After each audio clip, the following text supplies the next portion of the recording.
Hello friend, good morning. তোমরা সবাই কেমন আছো? সকাল সকালে আমি আবার মিনি ব্লগ নিয়ে চলে এসেছি। ঘুম থেকে উঠে পড়েছি সকাল 5:30টার সময়। আজকে আমি উঠেছি, যেহেতু আজকে আমরা শিলিগুড়ি যাচ্ছি দাদার জন্য। দাদার আজকে অপারেশন আছে নিউটিয়াতে, তাই আমাদেরকে একটু সকালেই বের হতে হবে। তো ব্রাশ করে নিয়েছি, তারপর আমি বিছানা টিছানা ঝেড়ে রুমটাও ঝাড়ু দিয়ে দিলাম। আজকে অতটাও সময় নেই, ঘর মুছতে পারবো না আমি।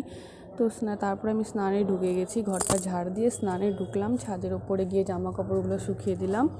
তাড়াহুড়ো করেই কাজগুলো করছিলাম, এদিকে ট্রেনের সময় হয়ে যাচ্ছে। তো ওপর থেকে এসে পুজো টুজো দিলাম। পুজো টুজো দিতে দিতে দেখি যে দিদি ঢুকে পড়েছে। পুজো দিয়ে এসে দেখি দিদিও চলে এসছে 7টার সময়। তো আমাদেরকে দুজনকে সেই স্টেশনে দিতে আসলো। এখানে দেখি বৌদি আর ভাস্তি বসে আছে আগে থেকেই। তো স্টেশনে এসে প্রথমে আমরা টিকিট কাউন্টারে গেলাম টিকিট কাটার জন্য। তো ওখানে আমরা দেখলাম দুটো ট্রেন আজকে ক্যান্সেল। মানে টিকিট কাউন্টারে এসে দেখি রাধিকাপুর আর ক্যান্সেল হয়ে গেছে, ইন্টারসিটি। তারপরে আমরা কাঞ্চনজঙ্ঘার টিকিটটা কেটে নিয়েছি। তারপরে দেখি ওটা অনেকটাই লেট শুনলাম, এই টাইমে পদাতিক ঢুকে গেছে। তো আমরা পদাতিকে উঠে গেছি। তো আমরা রিজার্ভেশনে উঠে পড়েছিলাম বগিতে। তারপরে কিষানগঞ্জ গিয়ে আমরা চেঞ্জ করলাম, সেখানে জায়গা ছিল না, দাঁড়িয়ে আসলাম। কিষানগঞ্জ এসে আমরা চলে এসেছি, জেনারেল চলে এসেছি। তারপর এসে ওখানে সিট পেলাম, বসে বসে ভিডিও করতে করতে আমরা প্রায় শিলিগুড়ি ঢুকে গেছি। গল্প টল্প করলাম। মনটা একটু অতটাও ভালো নেই আজকে, যেহেতু দাদার অপারেশন। এমনিও দাদার আগে অনেকগুলো অপারেশন হয়েছে হার্টের। তো আজকে আবার স্টোনের মানে গোল ব্লাডারের অপারেশন, তো একটু টেনশন হচ্ছিল। তো আমরা এনজিপিতে নেমে পড়েছি। ভাস্তি আগে আগে হেঁটে হেঁটে যাচ্ছে, আমি আর বৌদি আর দিদি পেছনে যাচ্ছি। ভিডিও করতে করতেই যাচ্ছি। অনেকটাই বেলা হয়ে গেছে, 11:30-12টার সময় আমরা ঢুকেছিলাম এনজিপিতে। তারপরে আমরা লিফটে উঠে যাচ্ছি। দিদি আর বৌদি বলছে না, এখানে আমরা লিফটে যাব না। তো দিদি বৌদি সিঁড়িতেই আসলো এদিক দিয়ে, এদিকে আমি ভাস্তি চলে আসছি। ব্রিজের উপরে অনেকটাই হাঁটতে হচ্ছে এখানে এসে, তাড়াহুড়ো করে, যেহেতু দাদার টাইম দিয়েছে 11:30টার সময়, আর আমরা 11:30টার সময় স্টেশনেই ছিলাম। তো টোটোতে বসলাম, এদিকে বড়দিও দেখি জংশনে এসে বাসে এসে দাঁড়িয়ে আছে আমাদের জন্য। এইদিকে দিদিও আমাদের সঙ্গে টোটোতেই উঠে পড়লো। তারপরে আমরা চলে এসেছি সিটি সেন্টার পেছনে, যেহেতু নিউটিয়া। তো আমরা হেঁটে হেঁটে যাচ্ছি। এদিকে ছোটদা দাঁড়িয়েছিল, আমাদেরকে নিয়ে আসলো। ঢুকে পড়েছি প্রায় আমরা, দেখতেই পারছো নার্সিংহোমটা। নিউটিয়াতে দাদার অপারেশন হবে।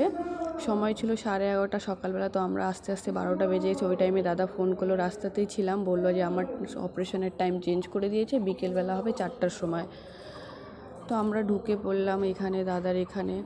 অনেকটা সময় ওয়েট করতে হয়েছে দাদার সাথে দেখা করার জন্য, কেন কি এখানে একটা কার্ড থাকে, ওই একজন করেই দেখা করতে হবে। তো অনেক সময় বসার পরে প্রথমে দুজন করেই দেখা করলো। প্রথমে বৌদি আর ভাস্তা গিয়ে দেখা করে আসলো, তারপরে গেল ভাস্তি আর বড়দি দেখা করে আসলো। তারপরে আমি আর মেজদি যখন যাব, তখন শুনি যে না, সময় হয়ে গেছে, 1টা বেজে গেছে, এখন যে কোনো একজনই যেতে পারবে। তারপরে মেজদিকে বললাম যেতে, মেজদি বলছে আমি যাব না, তাহলে তুই যা। তো আমি একাই আসলাম এখানে, দেখো চলে এসেছি দাদাকে দেখতে। অপারেশনের আগে আমি দাদাকে দেখে গেলাম। পুরো ফাঁকা, কেউ নেই এখানে। দাদা বসে আছে, টিভি দেখছে।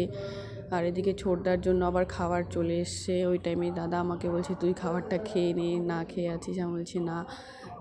তারপরে এদিক থেকে আমি আবার একটু ভিডিও করলাম বসে। দাদা খুবই হাসছিল, সকাল থেকে বারবার ফোন করছে, তোরা কখন আসবি। তো আমরা এসে দাদাকে দেখলাম সবাই। তারপরে আবার আমার সময় হয়ে গেল, 10 মিনিটের বেশি দেয় না সময়। তো আমি আবার ওখানে দাঁড়িয়ে আবার উপর থেকে একটু নিচের ভিডিও করে নিলাম। তারপরে আমি চলে আসলাম নিচে। দেখো কি সুন্দর, একদম পুরো পেছনটাতে এত সুন্দর দেখা যাচ্ছে। ভিডিও করলাম, আমি একাই ছিলাম, কেউ কিছু বলেনি ওখানে। তারপর আমি নিচে চলে এসেছি, দেখি সবাই বসে আছে। তারপরে দাদাকে এনে আমি কার্ডটা দিয়ে দিলাম, আমাদের দেখার সময় হয়ে গেছে, আর এখন দেখা যাবে না। আবার বললো সন্ধ্যা 5টার পরে। তো আমরা সিটি সেন্টারের সামনে এসে বসে সবাই বসে আছি। কি করব, সময় তো কাটাতে হবে, দাদার কাছেও বসতে দিচ্ছে না, ভেতরে আর কতক্ষণ বসে থাকবো। তো এখানে একটু ছায়া ছিল, গাছ টাছ ছিল, অনেকক্ষণ বসার পরে আবার দাদা ফোন করলো কি দাদা এখন ওটিতে নিয়ে গেছে। প্রায় আমরা 2 ঘন্টা ওয়েট করলাম দাদার জন্য। তারপরে এসে দেখি দাদার অপারেশন হয়ে গেছে, তো আমাদেরকে ওপরে আসতে বললো, যে কোনো একজনই যাওয়া যাবে। 2 ঘন্টা পরে দাদার হুঁশ এসছে।